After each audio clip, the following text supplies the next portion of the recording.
Welcome back, everybody. It's Zach here, bringing us another fantasy football video. This one will be a little bit of a different one. I'm going to be doing a mock draft for you guys in a SuperFlex format. This was requested by a couple of you guys in the comments, and I wanted to make sure that I would sort of outline how I approach a SuperFlex draft just for you guys. So this one, I'm doing this on the Fantasy Pros mock draft simulator. Not really a whole lot of just available mock drafts out there with a lot of people going on with SuperFlex, but should be a lot of fun. I'll be doing a half PPR format with one quarterback, two running backs, three wide receivers, one flex, and one super flex, tight end and five bench spots as well.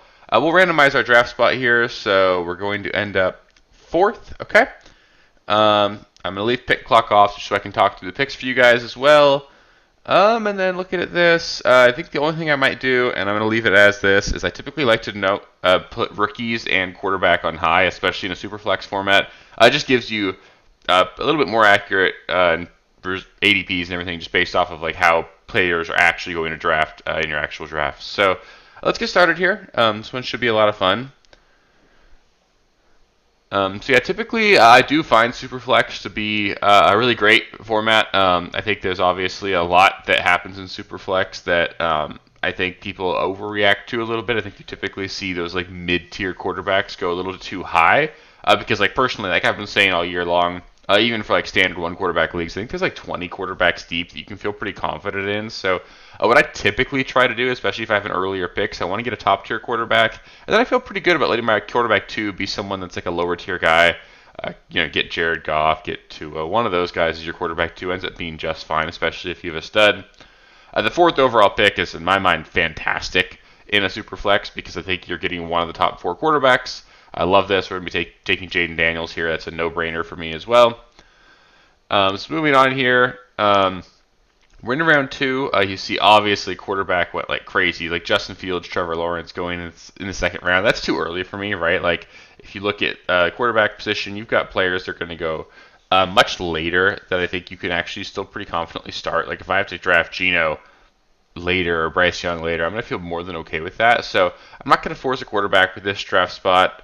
This is a half PPR format. We are looking to start three wide receivers and um, two running backs and then a flex, right? So we're going to be looking to prioritize the wide receiver position. So that puts it pretty much with CDB in the auto pick here, honestly. Like, if I wanted to go running back, I could look at someone like Shenty. You could go Purdy, but again, I don't think he's a huge step up from anybody else there. So we're going to go CD here. I feel really good about that start, going Daniels and CD. Now we're right back here. So on one hand, it's tempting to go Dak Prescott. That gives us a stack with CD. But I don't think there's a huge difference, honestly, between a guy like Dak Prescott and someone like J.J. McCarthy or C.J. Stroud or Bryce Young or Geno Smith even. Like, I like Dak. I think he's a great pick in general, but you're spending quite a bit on him to go get him at this ADP. As to where if you look at like the other positions, I can grab Brian Thomas right now. I could grab Devon Achane. Devon Achane is incredibly tempting, actually, as is Brian Thomas. But I think what I want to do is I want to go Achane. It's going to give me a lot more flexibility here. I typically, if there's like a tiebreaker for me earlier on in the draft, I just want to be a little bit more balanced in terms of how my roster shakes out, so that way I'm not sort of pinned into a corner and having to take a certain position. So we'll go HN here. A really strong start between those top three.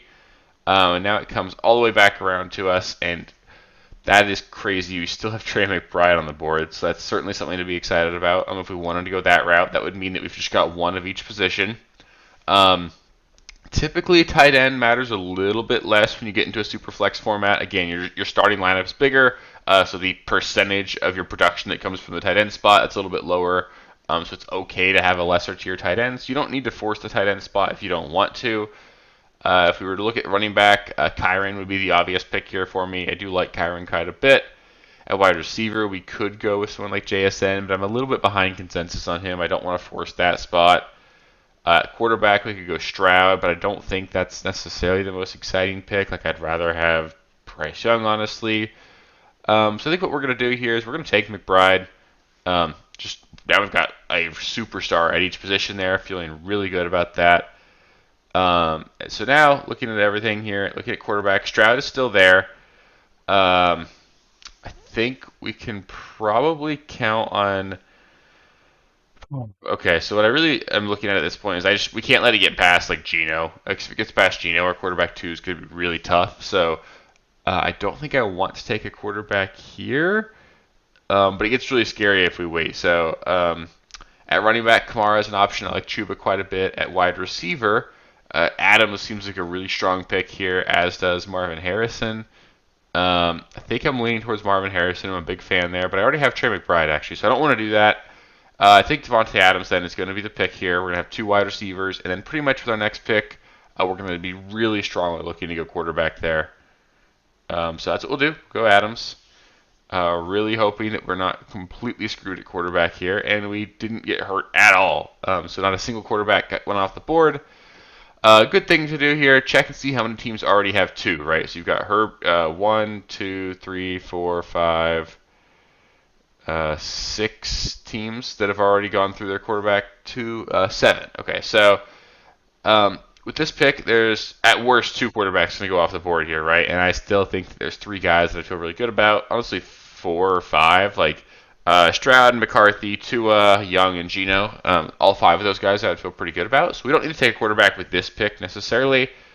I think we can still look to get the best player available for me.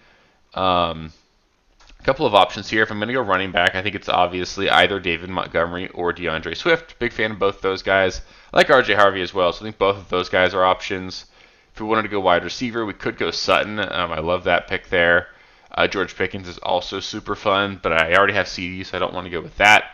Waddle is interesting as well, but I think what's really calling my name here is now I want to go a little bit higher tier wide receiver here, so I think we're going to go Sutton. Sutton just got the fresh contract, should be a rock star for us. He's going to give us 3 really strong wide receivers, and then as long as we get a good quarterback here with our next pick, I'm going to feel really good.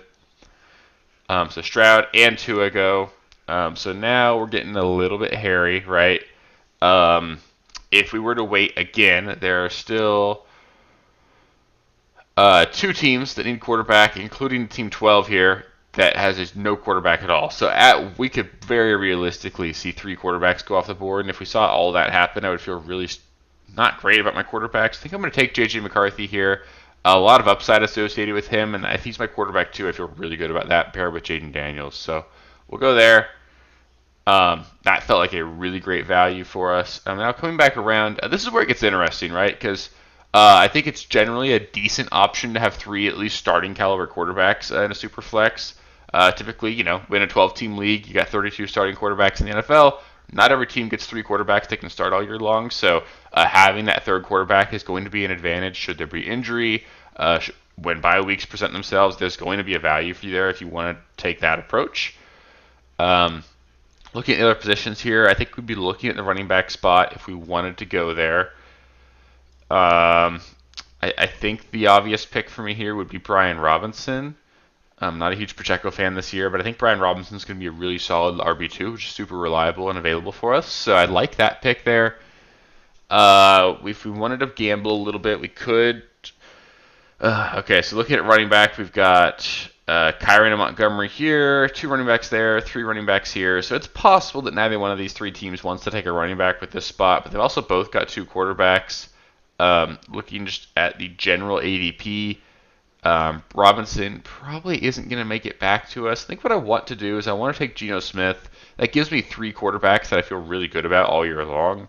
That's going to give me a ton of upside throughout the course of the season. A lot of trade bait as well. Like if somebody has an injury at the quarterback spot, having that third guy, you can really extrapolate a lot of value from that. So we're going to go Geno there. He's obviously not going to start for us, but I feel really good about that. And of course, it happened. We didn't see running back 2 come back to us. So now that's where we're in a bit of a sticky situation here, is that our running back 2 is far from special at this current spot. So looking at the guys currently available here, I like Etienne at his ADP. I like Tracy. Jordan Mason's incredibly interesting as well. It gives me not really a stack because it's a running back with McCarthy, but, gives us a little bit of added exposure to the Vikings, so I like that. Juwan Jennings is interesting. Sounds like he got banged up a little bit earlier this week, but nothing to be too concerned about, it sounds like. We don't even need to look at tight end the rest of the draft because we have McBride. We're pretty clearly done with quarterback. We could, get weird and go with Penix or Darnold, but having 4 quarterbacks is just too much, I think, in a super flex format. What I'm going to look at here is just whichever the best running back available for me is. I think there's enough receivers left that I feel good about waiting there. So on the board here at running back, for me, I think I'm going to go Travis Etienne, especially because this is a half PPR. I think Etienne's going to be pretty reliable, at least in terms of a floor for fantasy, and I do think there's still some upside there. So as my RB2, I don't love that, but we're going to do that there. I think that's an okay selection. And now coming back around here, I still think I want to hammer the running back spot again. For me, it's a really easy pick here. If I'm going to go running back, I love Tajay Spears, so it's going to be really tough for me not to take him there. Wide receiver, nobody really sticks out. Like Pearsall is probably the best pick there, but I'm really worried about him missing training camp.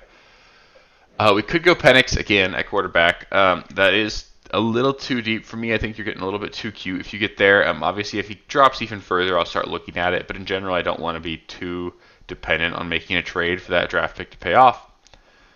So wide receiver, don't really love any of these enough yet, especially because my need right now is running back. So we're going to go Tajay Spears here.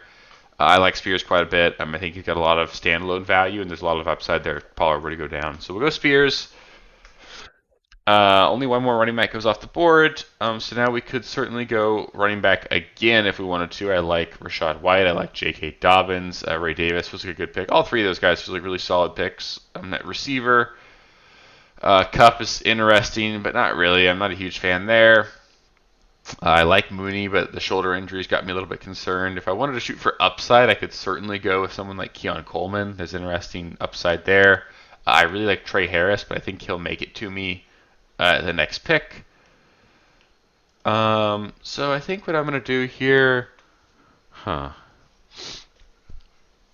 think Rachaad White and Dobbins are both going to be valuable assets that you can start every single week. I think there's more upside with White. I don't think either one's a special player, but I think Rachaad White's a better player. So I'm going to go Rachaad White there. I can start him if I need to. And now, look at that. We got J.K. Dobbins coming all the way back around to us. We're going to take a look at who's available, but yeah, it's going to be Dobbins. We're going to go Dobbins. Now we've got 5 running backs. We sort of just hammered it there. Feel good about our backfield now. Between Achane and those other 4, we're going to have a decent spot at starting somebody every single week. Looking at receiver here, a couple of options that I like quite a bit. Kyle Williams is really growing on me. I think he'll make it back to me, though, here, and I think I really want to get Trey Harris. He's someone that I'm super excited about. Expecting big things from him this year. So we'll go Trey Harris there.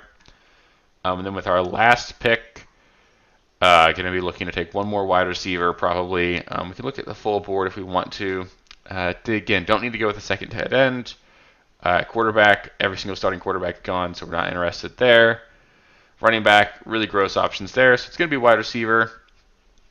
For me, I think Kyle Williams is just worth the upside shot in case he ends up just being the clear one in New England. So I like that. That's going to finish out our roster. And yeah, I feel really good about this roster, right? They clearly agree as well. Gave us an A-. That's a great grade there. Personally, I think that our quarterback room is going to be super solid in this scenario. We've obviously got Jaden Daniels to anchor us. Then we can play matchups between Geno and McCarthy. At running back, we've got Devon Achane, Travis Etienne, Rachaad White, J.K. Dobbins, and Tajay Spears. So 5 running backs, really only 1 in Achane is like a locked-in starter, but the other 4, you can mix and match. All 4 of the other guys are going to catch passes too, so you'll get some sort of like safe floor, especially in a half PPR format. Then at receiver, I really like our top 3 for sure. We got CD, Adams, and Sutton. Adding in Trey Harris, and I clicked Jalen McMillan instead of Kyle Williams, I guess. But either way, I like both those guys. Point being, 5 receivers I like quite a bit, and then at tight end, we're obviously locked in with Trey McBride. So I really like this team. SuperFlex is a lot of fun. I don't do a whole lot of redraft generally in SuperFlex. My main dynasty league is SuperFlex, and that's about it. But it's a really fun format. If you guys have any questions about it, let me know in the comments below. If you like the team, let me know. If you have any specific questions, let me know in the comments as well. And if you haven't already, make sure you subscribe to the channel. There's going to be a lot more content like this. Tons of mock drafts. We're going to cover all the formats, all the major platforms, lots of other just general analysis and all that sort of stuff happening all off season long. Videos all throughout the regular season as well. So make sure you don't miss it. Make sure you subscribe to the channel. And if you made it this far in the video, give it a thumbs up. It helps me out quite a bit and helps me know that you guys appreciated the video and want to see more content like this. So yeah, really appreciate you guys, and I'll catch you guys with the next one. Peace. Thank you guys for watching. If you haven't already, please be sure to subscribe to the channel, like the video, check out these other videos here if you haven't. If If you want more content, please feel free to follow me on Twitter at RealSteelFFB. I'll be more active on there as the season goes on. Thanks. Catch you later.